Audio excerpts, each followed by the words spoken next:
Dear brothers and sisters in Christ, good morning, happy Wednesday. Today, Wednesday, June 25th, Wednesday of the 12th week in Ordinary Time. Today is slightly cooler than yesterday. I hope you were able to stay cool yesterday. Well, we can't complain, as I usually say. Well, God is so generous and bountiful. He gives us the sun and the rain and the heat and the cold, the snow, the ice, and the wind, everything. Let's not complain. Let's give thanks to God for this beautiful variety of different atmospherical elements and also different temperatures. Yes, sometimes temperatures of the weather make us uncomfortable a little bit. That's okay, but let us give thanks to God because it's so bountiful and generous towards us. I guess most of us are familiar with Abraham and his story, his life. Abraham is an essential figure in the Bible because he is the one with whom God made a covenant. The covenant which is at the root of Jewish people, but at the root also of a history of salvation. This covenant that God made with Abraham, this pact, this ironclad pact, or contract, if you wish, that God signed, so to speak, with Abraham, saying to Abraham, I will give you a land. A land, actually the original land was from the Wadi of Egypt to a great river Euphrates. God promised Abraham a land if Abraham and his descendants would remain faithful to this covenant, this pact. As I was saying, this covenant is the origin of Jewish people. Jewish people originated from Abraham. But also this covenant is essential for us Christians because our faith is rooted in this covenant. To a point that we call this, for us Catholics and Christians, we call the covenant of Abraham the Old Covenant.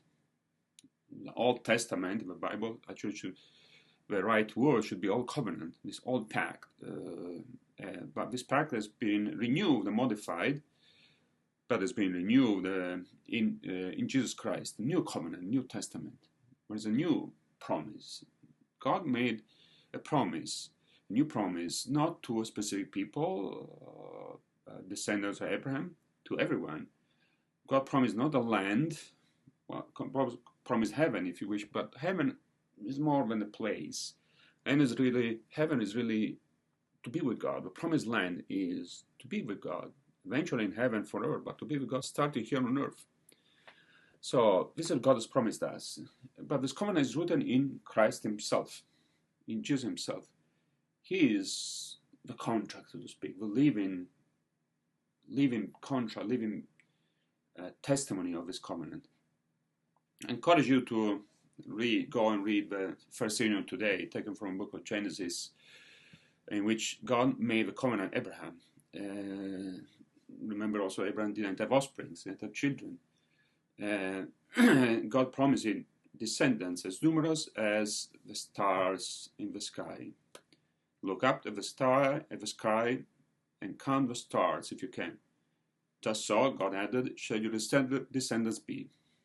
Abraham put his faith in the Lord, who credited it to him as an act of righteousness.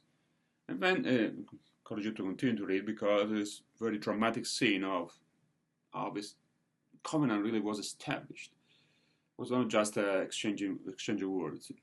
God told Abraham to take a heifer, a goat, a she-goat, a ram, turtle dove, a pigeon, to split the animals except for the birds in half and hang them on poles. So the animals were dripping blood, this very dramatic scene.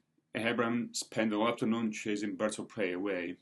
So why did he do this strange thing? What did God tell Abraham to do? To split the animals in half.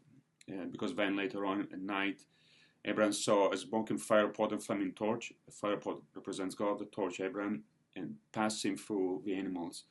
Why this dramatic scene? Well, because basically the idea is, well, this is our covenant, this is our pact. If any of us, any of the two parties violates the pact, may this, we are seeing now, animals split in half, may this happen to him. if you violate the pact, this is going to happen to you. We split in half like this animal. So, a stern warning: be faithful to this covenant, this pact. Very dramatic scene. I'm bringing this up because it's not what we experience in our faith, right? No, none of us has been ever asked to take an animal, split it in half, to set a covenant with God.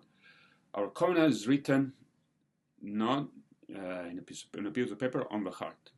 And the key element of a covenant is not fear, don't violate, don't break the covenant, otherwise this is going to happen, this will happen to you, you will be punished.